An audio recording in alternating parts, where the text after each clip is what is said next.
ریاست اطلاعات و فرهنگ غزنی نمایشگاه 3 روزه آثار هنری را با حضور فرهنگیان و نویسندگان برگزار کرد.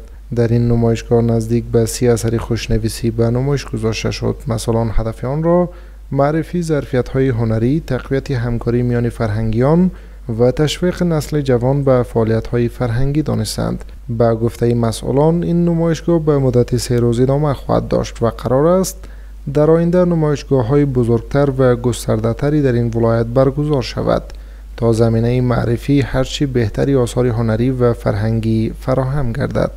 خوشبختانه نن مو دغه درې ورځنی نندارتون د هنر او خوشنویسي په برخه کې درلود.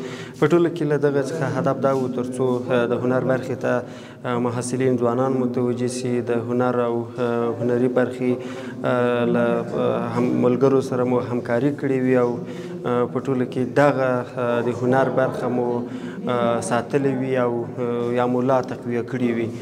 در همین حال شماری از نویسندگان و فرهنگیان غزنی از برگزاری چنین برنامه‌ها ابراز خرسندی کرده و آن را گام مهم در راستای زنده نگه داشتن فرهنگ و هنر دانستند.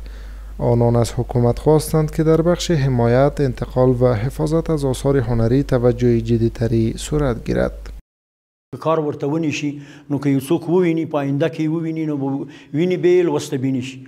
دې ته باید کار وشي، په دې شاګردان ولري، ښه شاګردان ولري، هغې ته دا انتقال کړي، په هر نحوه چې وي دا ورته انتقال کړي او دغه هنر ژوندی وساتي. تعداد 27 اثر از خطوط مختلف، البته خط شکسته، خطوط کوفی از دوره‌های مختلف کوفی و خط گرایش نوین. خط گرایش نوین که یکی از بهترین خطوطی که نو ظهور کرده، بعض کتاب‌ها عناوینی با این نوشته میشه.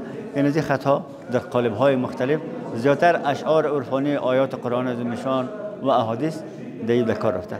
نمایشگاه 3 روزه آثار هنری در غزنی فرصتی برای هنرمندان این ولایت بود تا دستاوردهای هنریشان را در معرض دید مردم قرار دهند و زمینه تبادل نظر و تجربه در میان فرهنگیان و علاقمندان هنر فراهم شود.